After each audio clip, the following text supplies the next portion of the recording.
The classic coin-op arcades of old, birthplace of so many classic franchises, characters, genres, microtransactions. But back when they were awesome. But unless you're a resident of Japan, or have access to time travel, those classic arcade experiences are pretty much dead. Though you wouldn't know it if you hit up the arcade at Magfest.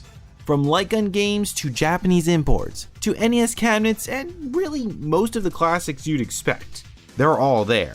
But there's one game that has gone beyond the expected nostalgia, bucked its known internet meme status, and has truly embedded itself into the very spirit of Magfest itself. A game that you can literally hear as you traverse the convention halls.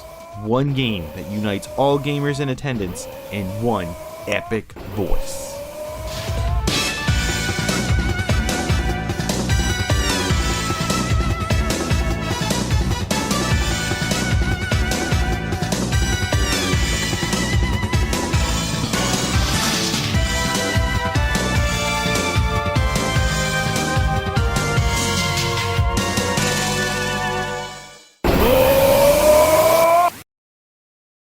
Yes, Konami's classic beat-em-up, simply referred to as the Xmen arcade game, is a classic arcade title in every sense of the word, and is a staple of every Magfest experience for both how it shaped the convention over the years, but more importantly, for how, going back as far as 1992, it managed to take something so simple, so basic, and turn it into one of the most memorable classic arcade titles of all time. Because at its core, the Xmen arcade game is about as basic a brawler as it gets. Beat up a bunch of enemies on screen and then move right until the next horde appears. So why does it stand out so much? Well, there's the obvious reason, which we'll definitely get into, but I'd wager that the other main reason is exactly why we can just as easily recall some of Konami's other major hits. Yeah, I'm talking about its licenses. The battle for the beat-em-up crown was fierce back in the 16-bit era, with the two major leaders in the fight just hurling great game after great game at each other. And regardless of which camp you may fall under, there's really no denying Konami's star power. It's as if they were channeling the 90s itself. Ninja Turtles, The Simpsons, and of course, the X-Men. Popping up shortly after the launch of the show on Fox Kids. Good times. The arcade game really stuck that landing by capturing the look of an already amazing looking show. And following the show's lead, the game too still looks great, even today, which is in part thanks to an amazing game cabinet. Boasting its 6-player co-op and dual screens, one of the only two games at the time to do that, this is a beast of an arcade cabinet that simply upped the scale of the battle. Large and in charge, the sprites here look fantastic and have a lot of detail, both during combat and during the cutscenes. Big CGI fight coming up! But the real highlight has to be the sheer volume of enemies on screen and the spectacle of their demise. Enemies come in droves, and even with up to 6 players on screen at once, you are always outnumbered, but never outgunned. And there is a satisfying sense of power seeing all these robots and armored foes just breaking apart at your hands. Look, heads are literally rolling, in a PG sort of way. But it's still fun. In fact, it's a blast. But gushing aside, it's not exactly a flawless transition from the show. Or is it? Now, you might have noticed a few blunders here and there. Wolverine's color scheme, Cyclops' bald cap, and the fact that Dazzler, exists? Well, fun fact, this game isn't actually based on the cartoon we all know and love. Instead, it's actually based on its pilot episode, The Pride of the X-Men. And another fun fact, Wolverine was Australian in it. It's like the show was looking into the future. Truly ahead of its time. And you know what? So was the game. Which of course begs the question, why no port? There have been hundreds, if not thousands, of arcade ports to grace home consoles over the years. And most would agree that Xmen absolutely should have been one of them, particularly during the SNES era. I mean, look at how well Turtles in Time fared. Better than its arcade counterpart if you ask me. Clearly, it could have been done justice.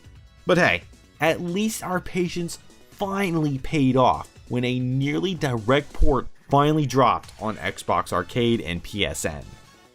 18 years later. Woo! Oh, and apparently there was a mobile version too. Great. Launching as a download-only title, the arcade experience was finally available at home, assuming of course that you exclude emulation, but it still wasn't quite the same.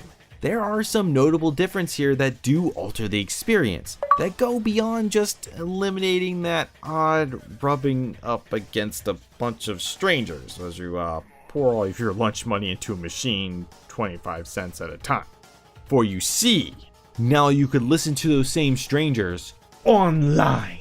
Hey guys, I actually know a little trick we can use against the bosses to save ourselves some lives. So if we want to just... I'll show your mom who's boss. We're on the same team, you stupid... But I kid. Mostly. And the online play is a welcomed addition. But there are still some real differences between the actual machine and the port, with the first notable difference being in the visuals, particularly in the 6-player mode. Even using a wide screen, the game's proportions are a bit odd. Using a clunky HUD the same way old DVD screens use black bars to make their pictures fit correctly.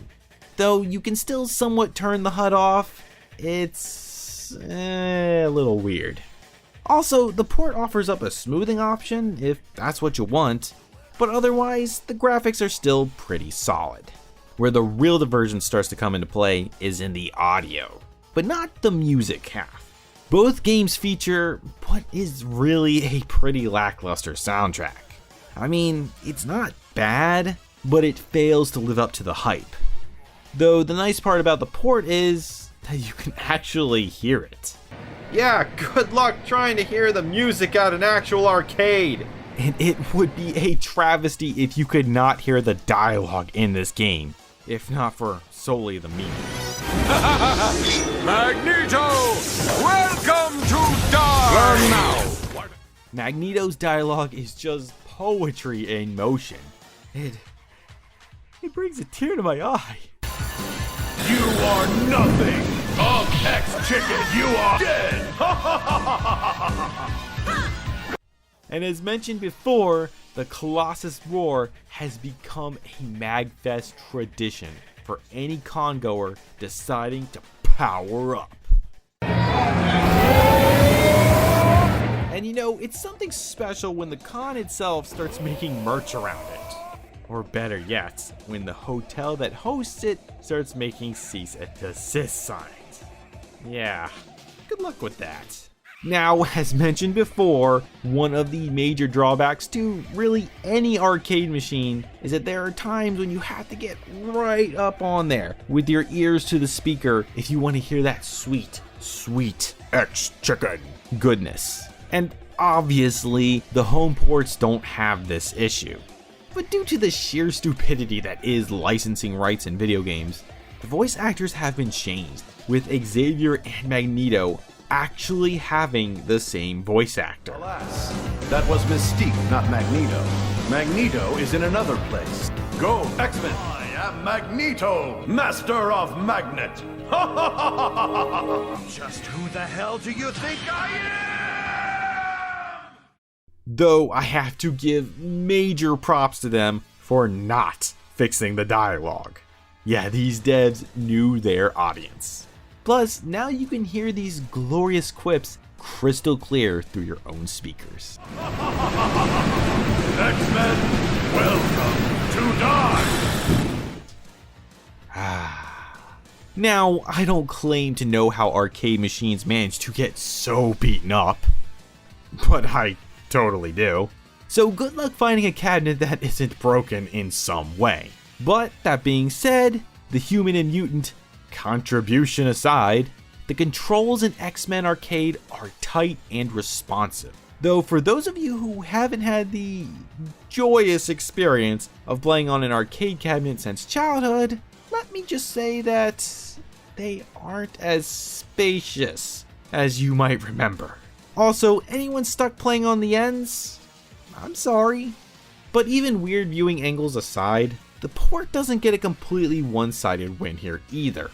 Or at least the 360 version doesn't, since it can only support 4 players locally.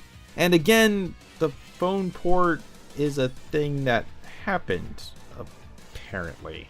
But what it all boils down to is that unless you're playing the PSN version, which I'm not, you aren't getting the full experience. And even so, it's not quite the same experience. Now, this whole time, if you've been wondering why I've been spamming the word experience so much in this review, it's because it's the experience you have that will really make or break this game for many players, especially younger gamers. And it's what really differentiates the arcade game and the port. Because honestly, Xmen the arcade game really isn't that revolutionary in the gameplay department. Tackling this game alone, it's easy to see that this game is a pretty standard beat 'em up experience. Waves of enemies come at you, and you just mash the attack button at them until they're all dead. You have your standard jump kick as well as a stationary kick, which is pretty cool. And one unique thing that I really like is that you can finish off downed enemies by literally kicking the crap out of them, which is awesome. Though in big groups, the game may mistake you for trying to punch a foe with trying to finish a guy off, resulting in you being the one getting the crap kicked out of you, which isn't as awesome. And let's be crystal clear here, people. This is still a classic arcade game. Cheap deaths are a part of the package. They are absolutely trying to squeeze as many quarters out of you as possible. One microtransaction after another. It's funny how some things never seem to change. Still, here I kind of actually like it. Yeah, popping in a quarter every time you die adds consequence and challenge to the game, where the ports and MAME and even the Magfest machines give you unlimited lives. So death ends up being pretty meaningless. And almost every game boils down to pretty much everyone just spamming the crap out of their specials. And pro tip, if the bosses are knocked down or in the process of falling down, your special won't hit them. Most people I play with don't seem to realize that. And trust me, it will save you a lot of quarters. But that's also where a neat little difference between the port and the arcade lies. You see, the port also includes the Japanese version of the game. And fun fact, the Simpsons arcade port does too. Now, why does that matter? Well, it's because of the Mutant Powers. Yes, the Mutant Powers. Your ace in the hole when taking on Magneto's endless wave of cronies. The one button that can be the difference between life and 25 cents.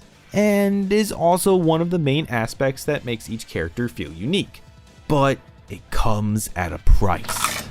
Using your power eats up 3 bars of health. So if you're using quarters, you probably want to use it sparingly. Also, thinking about it, it's kind of strange that Wolverine's power decreases his health. Yeah. Now, take a look up here. You see that blue orb? Well, that's a free use of your powers. But it's only accessible when you're too low for it to come out of your health, aka when you're on the verge of death. Contrastingly, the Japanese version uses the freebie first, which, let's be real here, is just more fair. It gives you one big shot before you have to start wagering your health versus your ability to bring down a swarm of baddies. Plus, speaking of fair, the Japanese version actually has health pack pickups, and even more mutant power pickups too. And don't worry, even if you do choose the Japanese version of the game, the audio is still completely in English. After all, you wouldn't want to have to sacrifice any of that perfect dialogue. Dishearteningly though, choosing that Japanese version will probably be out of reach for many of you. Yes, like the untimely demise of the arcades, these ports too have passed on. From PSN and Xbox Live Arcade, and the phone version if you care, since Konami went and took them down, along with some of their other arcade hits. What the hell? Now, I'm sure it was due to some legal BS that was the cause, but that just means that you have to pirate the game if you want to own this one. That or drop some serious bank on a full cabinet. So unless you have that oh so powerful mutant ability called expendable income, it's probably not in the cards. I mean, I only have these games because I downloaded them back when they came out and still have them saved. But this all leads me back to Magfest. It's conventions and other places like it that are your best bet at giving this game a go outside of emulators. Which leads me to ask, is it still worth the trip? Is the experience of playing the Xmen arcade game on a fully realized 6-player cabinet worth the trip? And the simple truth, not alone. I think it goes without saying that you absolutely shouldn't be blowing all your hard-earned streaming money just to play this game. Because at the end of the day, the Xmen arcade game, while super nostalgic, is actually just an average brawler. This game still looks great. The dialogue is just so bad it's good, and the source material is iconic. But the actual gameplay is really nothing you couldn't get from plenty other games of the genre. But that being said, if you get the chance to experience the Xmen arcade game in all its glory, do it. I still recommend it. There are so few other games out there that offer up a full 6-player co-op experience, let alone one that doesn't require you to dedicate vast amounts of time to it. At a well-timed 30 to 45 minutes, whether it be 6 players, 4 players, on a cabinet, online, a port, or emulated, Xmen the arcade game is a blast. But like with all beat 'em ups, just make sure you're playing it with others for the best experience. Hey everyone, instead of the usual plugs for subscribing and all that BS you're used to, I want to take this moment to raise my glass to Charles Margolius. Sorry if I'm mispronouncing that. The glorious gamer that famously donated his 6-player arcade cabinet to Magfest and in turn set the stage for the gaming tradition that is the Magfest Colossus Roar. Charles sadly passed away back in 2017, but his legacy will live on. Thank you for giving gamers new and old such a fantastic experience. This one is for you.